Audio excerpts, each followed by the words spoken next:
Hey everyone, thank you for your patience already. Just before I get started, just to sort of give you a bit more of an idea of what I'm hoping these talks will bring out, and I thank Dina for going first and getting started. But basically, I think TED Talks, what do they say? Ideas worth spreading, worth sharing. So it's really a way of communicating new ideas and also information that you might not know about. And so tonight I'm going to be talking particularly about information that you might not know about. The last few years I've come to the conclusion, I don't know if I'm lucidly dreaming, this might be the reason, I've come to the conclusion that we are in fact living in the Matrix.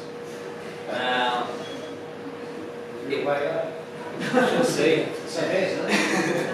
It may well be a computer simulation. I think the odds are very strong. But whether or not it is a computer simulation, there are some very strange things that happen in our conscious world here on planet Earth. A lot of stuff that we make up ourselves. I'm not talking about the physical sciences. That don't make a lot of sense when you actually start to scrutinise them. So, if you're ready to take the red pill, I want the blue one. Because tonight, well, go get me a drink. Stay out there, okay? Tonight, we are going to talk about the greatest scam ever that some of you may never heard of. I know some of you have, if you know me well. And I'll be testing most of them and Amy. So make sure you're ready. And that is, I have to wait and Meetup. Money! I'm not very well prepared for this presentation, I'm warning you now. I started writing it in the early hours of this morning. When you should have been lucid dreaming. Exactly. And I didn't finish it. Generally with presentations, I either like to have some jokes in it, or to make it interesting I'm asking questions. Now, I didn't have enough time to write the jokes, and come on, this is an economics talk. Do you really think it's going to be funny? So, in order to stop you falling asleep, there will be some questions, so pay attention. I'll be picking on the ones that are starting to snooze just to keep you awake, okay? So,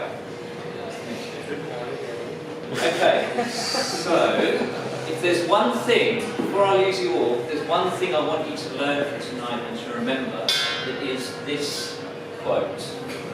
We live in a world that acts as if money is limited and natural resources unlimited. In fact, it is the other way around. So if you like, money is almost like a lucid dream. It is a dream. We make it up. Whereas the physical earth, as far as we know, is real, it feels real, and that's the thing that is actually finite. So, please remember that quote. Can you find out where that quote came from? Google doesn't seem to know. If anyone knows, please let me know. But it's a fantastic quote, so please remember that. So, a bit more about money if I can read my notes. Yeah. I'm an accountant, for those who don't know. Yep, believe it or not, I'm a boring accountant. And super and everything. After the financial crash about 9 years ago, what we call it, the GFC, I was in Japan at the time, they called it the Lehman shock in Japan. I was interested in what was going on, what was happening with the banks that caused this financial crash, how did it happen? Because you turn on the news, read a newspaper, it doesn't really tell you very much detail. And I thought, well, hang on, there's some accounting entries here, I'm an accountant, I should figure it out. So I got around with some other group of accountants, we went out for a drink, and we spoke accounting, as we do when I get together with a group of accountants. And we couldn't figure it out. So that was about 2014, so 4 years ago. A couple of months later, I actually moved back to the UK and joined Meetup, as you do, to try and meet new people in a new country. And the very first Meetup I joined up gave me this answer. Now, you will be relieved to hear that if this question baffled accountants, I'm not going to get into the theory tonight, okay? It's not very fun. I've been studying the subject for 4 years, and it's still difficult to get my head around it. And this is why it's so difficult to understand the concept of money, because it is a very difficult subject to understand. Have you been studying the GFC or have you been studying money? Money. So the meetup group I joined was actually called Positive Money. And they're a group I'm going to tell you a little bit more about at the talk. I'll get there. Page 3. So basically, the answer to money is this.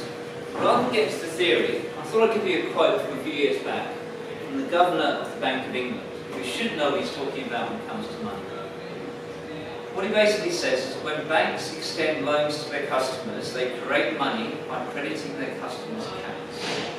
Now, what that means in plain English, and you have to take this at face value for now, so I'm not going to get into the theory, is that the private banking sector has the power to create money out of thin air. And they do. Most of the money in every single industrialised Western country or not around the world, the source of money actually comes from banks. Damn, I was going to ask you that before I told you anyway. We'll get to the questions later. So, how does this work? Rather than get into what they're actually doing technically, what I thought I'd do is share a story with you that some of you guys have heard before. So, imagine a time many hundred years ago, and there's a village of, let's call it Brescia. It's a village of Brescia lost in time behind mountain ranges. And this village is very isolated. They very rarely get visitors from the outside world. And the village is verily a paradise on earth. Everyone there is fully employed. The village itself is spick and span. You've got all the latest conveniences. You've got people there growing food, serving food in wonderful restaurants, making clothes. It's a fully self-sufficient village with all the commodities and resources and things. And everyone's in gainful employment and everything's perfect. Anyway, one day the village gets a traveller.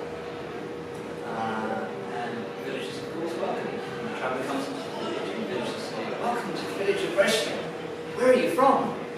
And the traveller says, "I am from the kingdom of Europa. And I was just passing by. Do you mind if I stay with you?" And the villagers say, "Of course, come and stay with us." And for the next few weeks, the traveller stays with the villagers and is entertained and looked after.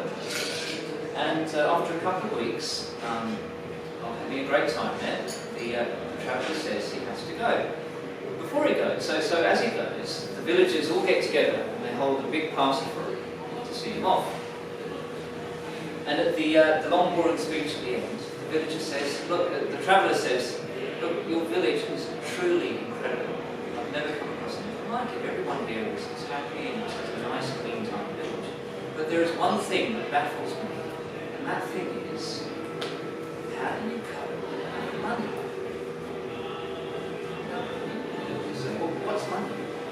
"Well, you trade and barter everything.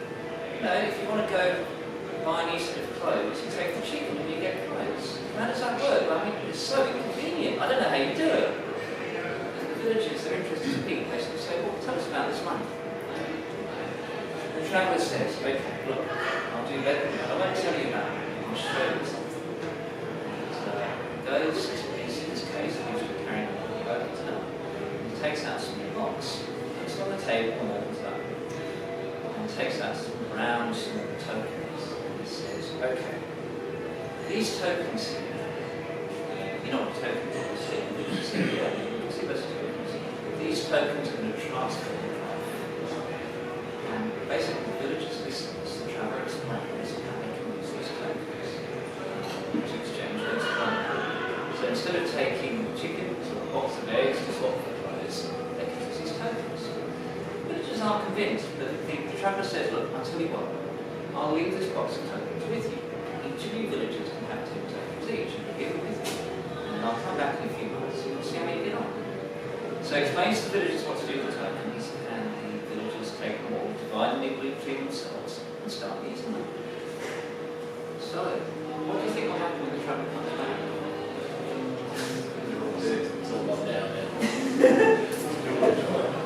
comes back in a few months' time, who thinks it'll be good?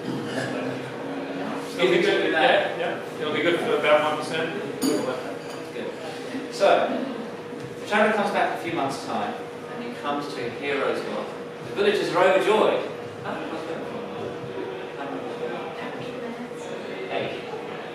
Way behind. This might go over 15 minutes. So the traveller comes back, and the villagers give him a hero's welcome. They're so excited. They come up to him and say, this stuff is wonderful, these tokens. How do we survive without them? It means we don't have to lug around cows and gold just to change things. We just take these little tokens, it's not bad. And not only that, if we don't have anything on us at the time, if the crop fails or the hen hasn't laid any eggs, we've got these tokens we can save. It's fantastic. And not only that, but when we go down to the marketplace to buy something, we know how many tokens we need. We don't have to haggle with the person selling whatever we need. So the villagers are very happy, and the traveller has thought, I really like it. And the villagers say, look, how can we ever thank you? We're just overjoyed. We can't, what do you want? Whatever you want, tell us. And the traveller says, no, you're my friend. Look, here's the deal. I'm going to leave these tokens with you, but I do need them back eventually. So here's the deal. I'm going to come back every year, and you just need to give me one token each back. We've got 10 each. So I'm just giving one token back each every year. And we just say, you sure? You don't mind leaving these wonderful tokens with us? And the traveller says, no, that's it. So the villagers agree to this. And the traveller goes away. And every year he comes back. And every year he comes back to a very happy village. People very prosperous. Everyone happy. Everyone pleased to see him. Then after a couple of years, he comes back and he starts noticing a change in the village.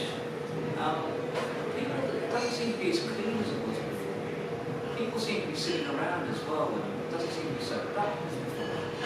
And the traveller said, well, what's going on? Why are you just sitting in the street and not working? Before I saw you cleaning windows last time, and the window cleaner in the street says, well, I don't know, nobody wants their windows cleaned anymore. There just don't seem to be enough tokens around anymore for me to clean windows. The banker says, the traveller says, and anyway, he goes to the best hotel in town, the traveller, and wines and dines. He seems to have a great time. And he comes back next year. Next year he comes back. The villagers look even a bit more down than the year before. And by the end of his stay in the village, after he's had a great time wining and dining in the best restaurants and staying in the best hotel in the village, the villagers approach the traveller and say, look, before you go, we need to have a meeting.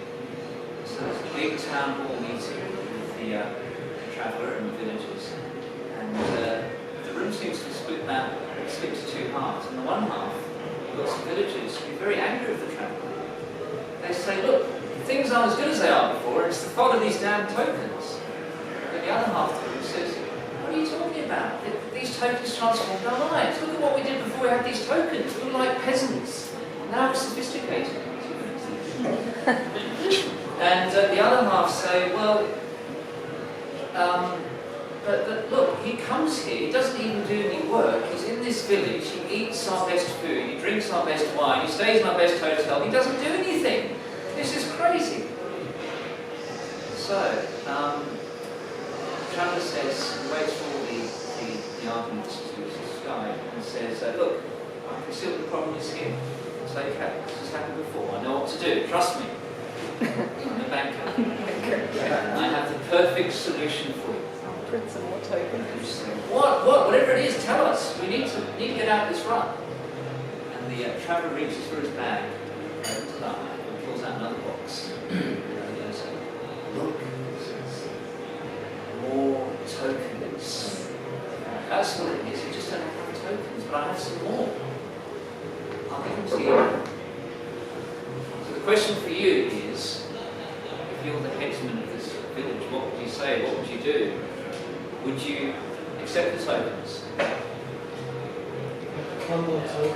How much interest? What's he wanting in return? He always wants. 1 token back. So he doesn't increase. Now he wants 2 tokens Two back tokens, every year. yes. Yeah. What would anyone do? Depends what Take you're going to buy. tokens. Depends what you're going to use the tokens for. Normally in any economy, it's Make your own increase token. inflation. Right, so I'm going to ask you some more questions. I'm sorry that this is going to go over a bit. But first of all, 50 minutes. yeah. Sorry, it's my Meetup. First of all, what's the question now? Okay, so, first of all, why did the villagers like the tokens? Were there any reasons? There were 3 reasons I gave. And this is what, if anyone's ever studied economics 101, this is what they teach you. Well, I mean, I think the tokens, like if she has 3 rooms and I have 2 chickens, Yeah. but I don't need rooms and she doesn't need chickens, the Yes. tokens Yes. will swap her. Exactly, yeah. So that's almost like one of the rules you learn, actually, is that it's like a register of cost. I can't remember the term they use now. But you know how much everything costs, so that's stability. Are there any other advantages of tokens or money? It's portable currency. Yep. Good. Value mechanism. Yes, that's what I was saying in the first one. You mean like keeping the value of something? And Well, it gives relative values. yes, yeah, that's right. So recording value, portable mechanism of trade, and what's the third one? It's very important for people who are going to retire. It's a store of value. It's a store of value. You can stop working and have a savings up. So I want to make the point that money itself is a very useful tool. The problem is that we're abusing it. So in the story, why did the villagers become unhappy? Well, I learned from craft. Not just that, it's more simple than that. What was the traveller doing? He was coming back every year, and what was he doing? He was just taking a token back every year. Right, so... Removing value. Yeah. Well, he was buying stuff as well, but think about the tokens, right? He gave him a finite number of tokens at the beginning, and then he was taking a token back every So year. he was taking a token from the person. He was eroding value continuously. You couldn't trade small, you had to trade big. Because the proportion, the value of 1 token now is more because it's less of them. Yeah, so in fact, Tracy, in a way you were right. In actual fact, the values would go down slightly because there were fewer tokens. But what's the other thing that happens when there are fewer tokens? Why did the villagers stop working? They're hoarding. Nobody could pay, Why not? because they didn't have enough token. So at the beginning it was great, but what happened? Inequality. Yeah, we're getting there, Andy. Why after a few years did it get worse? No. No, you're all thinking way too ahead. I didn't spell it out. Let's say there were 100 villagers and you gave them 10 tokens each. So there were 1,000 tokens to begin with, and they were trading those tokens. Everything was cruisy and great. Every year he was coming back, and let's say he was taking 30 tokens back every year. So after year 1, you've now got 970 tokens. After year 2, you've got 940. After year 3, you've got 910, and so on. So what happens eventually? Taking liquidity out of the market. You take liquidity out of the market, exactly right, yeah. So there are fewer There's tokens. less tokens. There's that's less right. money to go around. And this is one of the problems with the banking crisis, and I was in the UK at the time. Over here it may have been different because we were lucky. But in the UK, after the crash, everyone was saying that you need to pay debt back. And if you pay debt back, you have less money in the market, you have less liquidity in the market, which means the economy actually gets worse. So this is what actually happened in this situation. But Now- we weren't lucky in Australia. We had a totally different Yeah. system. It's fundamentally different Yeah, here so to the United States. I need to explain very quickly then, I'll try and rush through the rest of it, sorry. Well, no. But basically, the way that banks create money, does anyone know how banks create money? Yeah, they print it on a printing press. They give it Ah, out. Yeah. These comedians, no. It's a ledger entry. It is a ledger entry. Do you know what the other side of the ledger entry is? Debt. Debt, yeah. Banks create money through debt. This is this is sort of the crux of the problem. So when you go to the bank and you ask for a loan, or you get a mortgage on a house, the bank doesn't go to a box and get that money for you. It creates it on a computer screen. But even worse, that money only comes into existence when you get the loan.